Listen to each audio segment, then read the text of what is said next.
Adam oruç tutuyor başka türlü. Öbür güzel insan oruç tutuyor başka türlü. Oruç Allah'a yakın olmak demektir. Biliyor musun? Ha, fakir fukaraya el uzatmak demektir. Eğer hükmü var ise. Ha, onu da şimdi bulamazsın. Herkes vay nefsim olmuş. Allah yardım etsin.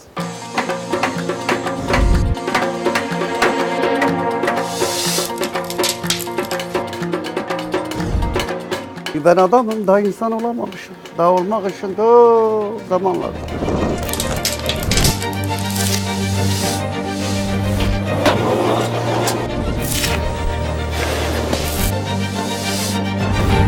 Allah sen ne yaparsa yapar. 60 yatı sana öleceksin buradan. Ebedi dünyası var. O ebedi dünyasını ne yapacaksın?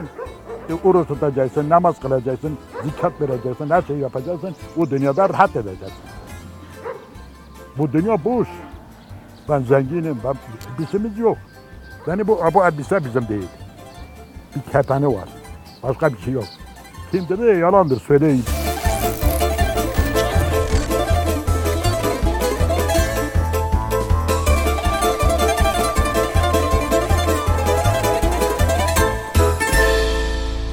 تازه ترادی سرسفره هر تست که هر تدخوی پر گیبولا و چقدر تست کنال حق موت موس ما تار ها بذکر ما فرد کرم کتی و تار روزی حق پنجور هاي که وقت پنجور هاي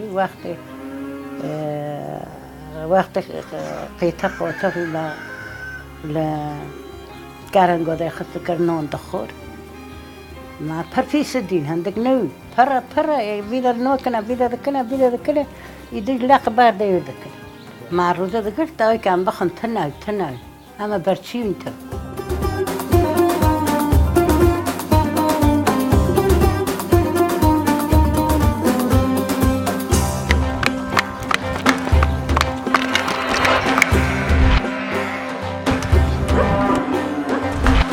Ekmek yok, buğday ekmesi yok, mısır ekmesi yok, soba yok, ocak yok, hiçbir şey yok eskiden.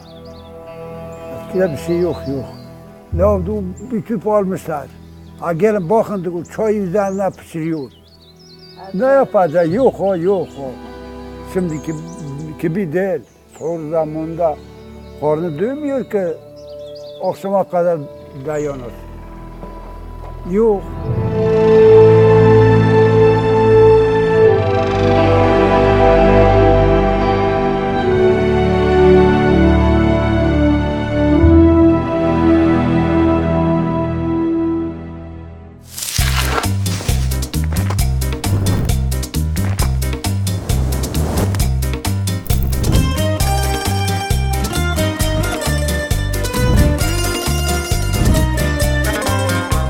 Yatmak, mayışmak yok. İstediğin zaman o işi yapacaksın.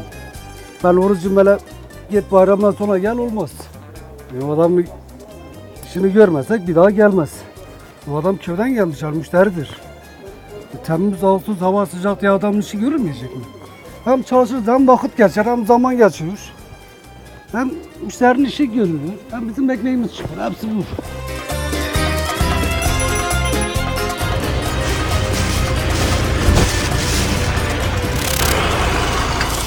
Bire kadar uyuyorum diyen çok arkadaş da biliyoruz ve 5'e kadar uyuyor. Adam gün boyu uyuyor. Ondan sonra kalkıyor diyor ki ben dincim. Oruç da kolaydır.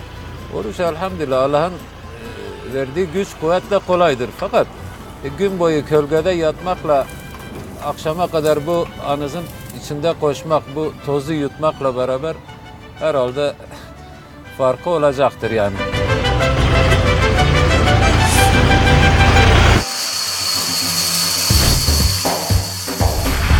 Ramazanlıkta yavaş yavaş dışarı işi olmadığı için dükkanda bunlar bizi yormuyor yani oruçla oturuyoruz.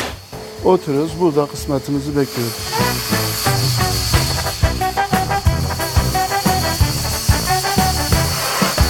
Teyzelerimiz, ablalarımız evde iftar sofralarıyla meşgul ki Ramazan'da en büyük bence ilgi duyulabilecek şey iftar sofrasıdır.